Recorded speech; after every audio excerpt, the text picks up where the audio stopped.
Et salut tout le monde.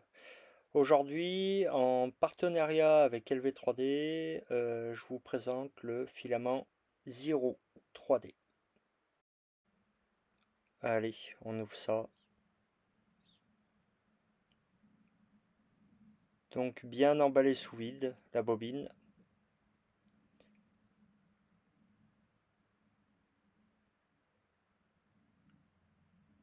On retrouve les caractéristiques d'impression et du filament.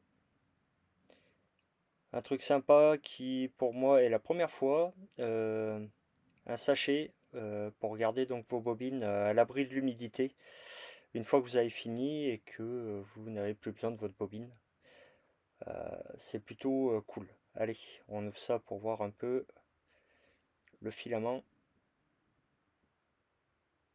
Alors c'est un couleur gold. Il est silk et il est vraiment joli joli.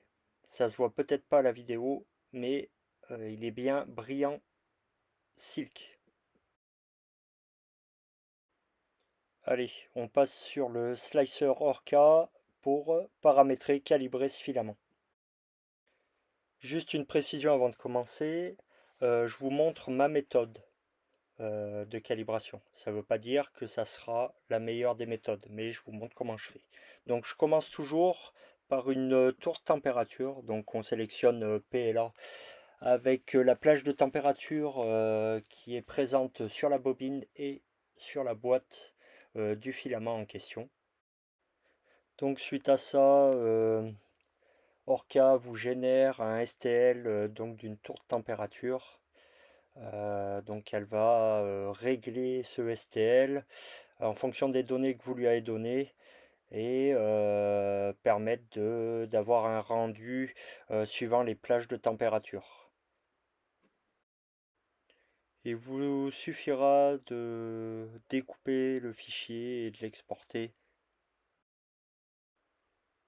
On se retrouve maintenant sur l'impression donc de la tour de température et de l'interprétation donc de cette impression.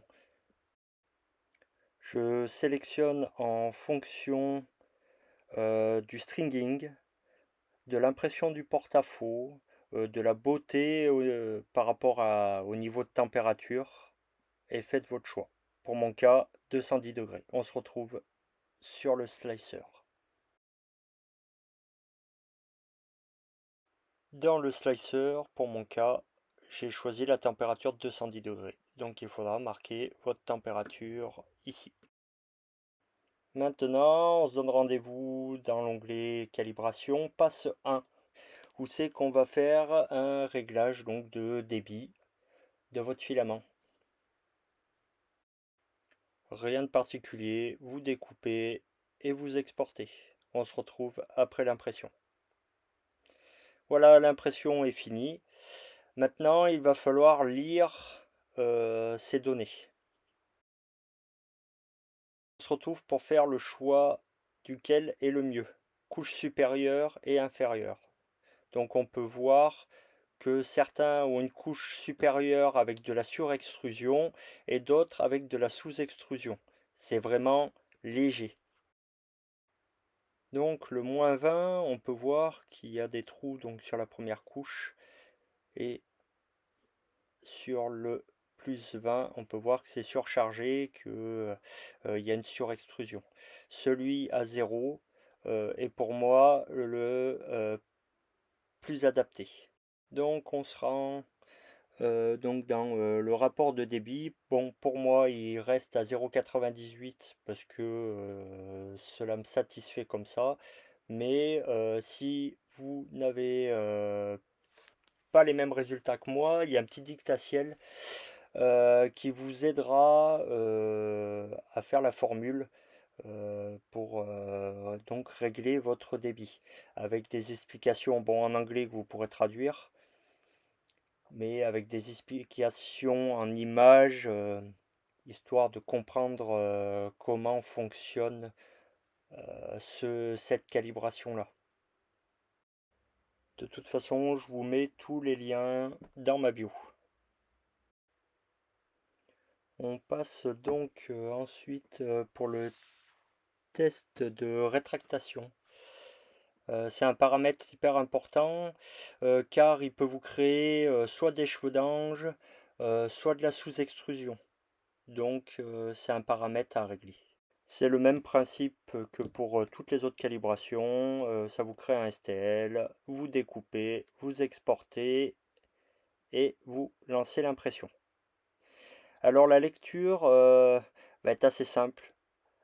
En fait, la partie où il y aura le moins de cheveux d'ange, euh,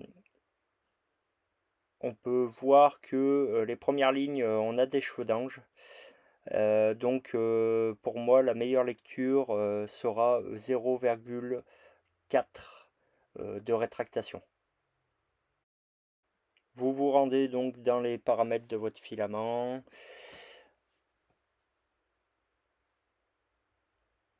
Donc vous activez la rétractation,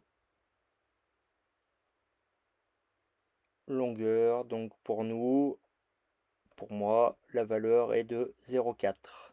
Un peu plus bas, il y a d'autres paramètres concernant la rétractation, donc le décalage en Z, que là je ne vais pas utiliser, et rétracter au changement de couche que je vais activer.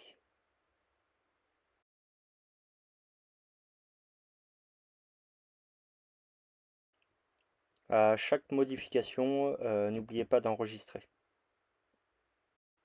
Donc maintenant, on va passer à la calibration de Pressure Advance. Pressure Advance, qu'est-ce que c'est? C'est là où vous gérez en fait les phases d'accélération et décélération, histoire d'avoir une extrusion la plus linéaire possible. Du début de l'extrusion, l'accélération, la décélération et l'arrêt de l'extrusion.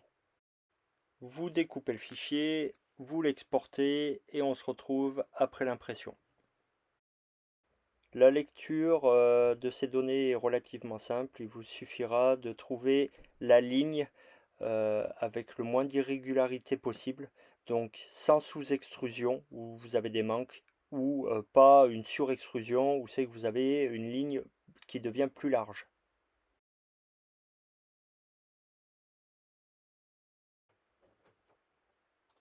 Donc pour moi 0,046. On reporte ça dans le slicer, dans les paramètres de filament. Il faudra donc activer Pressure Advance et donc rentrer les données, pour moi 0,046. N'oubliez pas d'enregistrer. Maintenant, on va passer au débit maximal.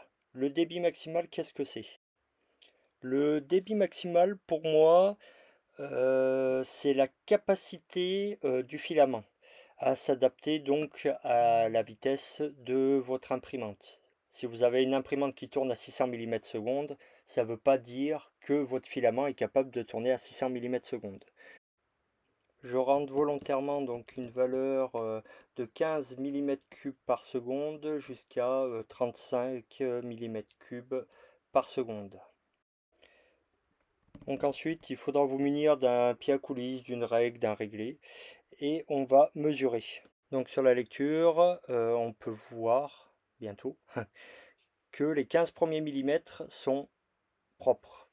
Donc on se retrouve dans le slicer, on se retrouve à la hauteur des 15 millimètres.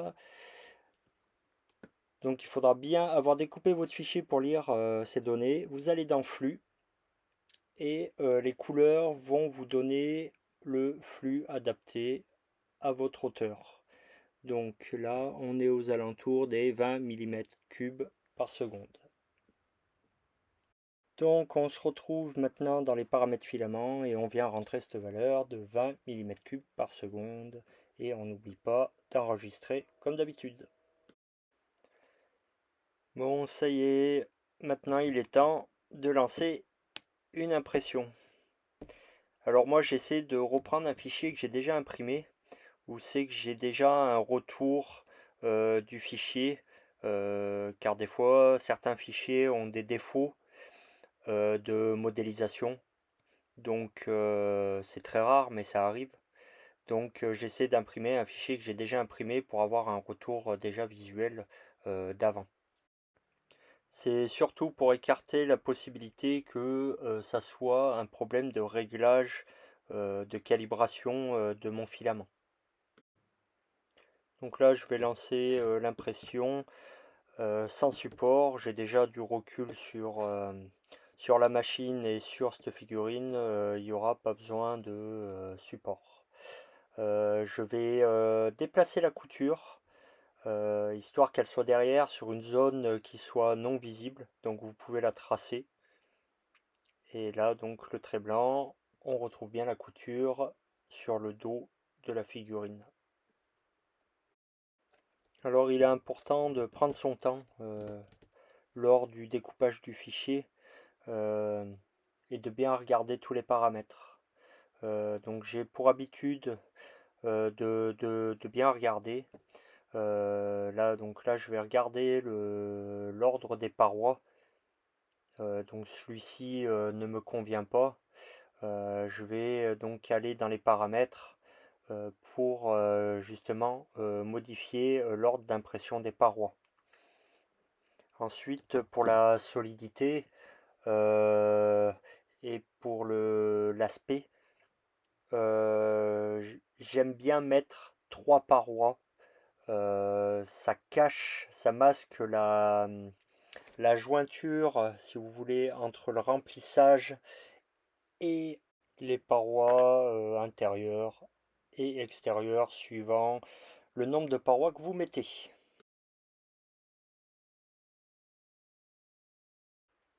Un petit coup d'œil à la vitesse. On peut voir que globalement l'impression va tourner donc pour la partie jaune entre 227 mm/s et 270 mm/s. Les porte-à-faux bon, sont imprimés beaucoup plus lentement.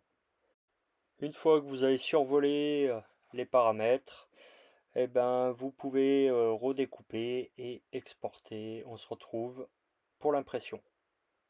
Voilà globalement à la vitesse visuellement qu'elle tourne. On peut constater que c'est quand même assez rapide vu la taille de l'objet imprimé. Alors j'ai essayé de rester à proximité lors des premières couches, histoire de voir que il n'y ait pas de décollement, que tout se passe bien. Et on se retrouve pour le résultat sur l'imprimante.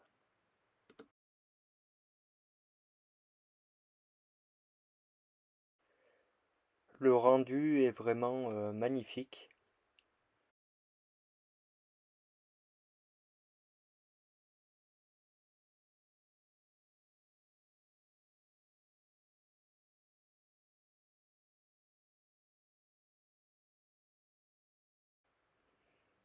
Donc on peut retrouver donc la couture qui se trouve au dos de la statuette. Dans l'ensemble, le rendu est très bien. Bon, il est certainement possible d'améliorer encore un peu mieux le rendu en baissant un petit peu la vitesse. Alors en baissant la vitesse, mais que de la paroi extérieure, pas de la totalité de l'impression. Donc on se retrouve dans le slicer pour retrancher euh, avec une vitesse moins élevée que pour la première impression.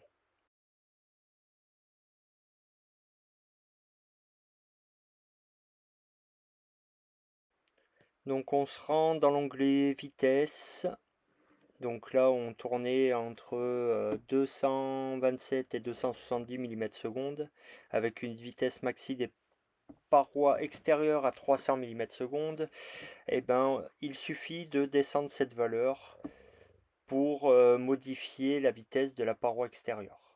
Donc quand vous refaites votre découpage, vous allez sur vitesse et vous pouvez voir qu'on tombe à environ 183 mm/s pour la paroi extérieure.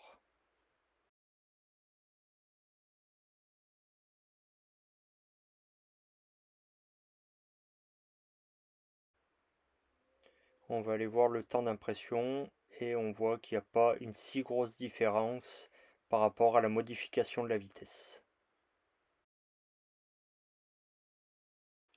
Alors globalement, l'impression des deux figurines à des vitesses différentes ont très peu de différence. On va le voir à la suite. Alors j'espère que ce format vidéo vous aura plu. Soyez indulgents parce que c'est une première pour moi ce genre de tuto. Le montage vidéo c'est la même chose, c'est une première. J'ai pas pour habitude de faire des vidéos longues. Là on est presque à 17 minutes. D'habitude je suis plus à 2-3 minutes. Donc j'espère que vous serez indulgents avec moi. Et j'espère franchement que ça vous a plu. N'hésitez pas à liker, à commenter. Si vous avez des questions, je suis dispo. Voilà, je vous répondrai quand j'aurai un moment. Tous les liens seront dans ma bio. Ceci est ma façon de calibrer mes filaments. Ça ne veut pas dire que c'est la meilleure. Je tiens à laisser un message à Karl d'LV3D qui, grâce à lui, j'ai pu tester le filament Zero Gold. Donc, Karl, si tu regardes cette vidéo, je te remercie. Sur ce, peut-être à bientôt pour de nouveaux tutos. Allez, ciao, bye bye.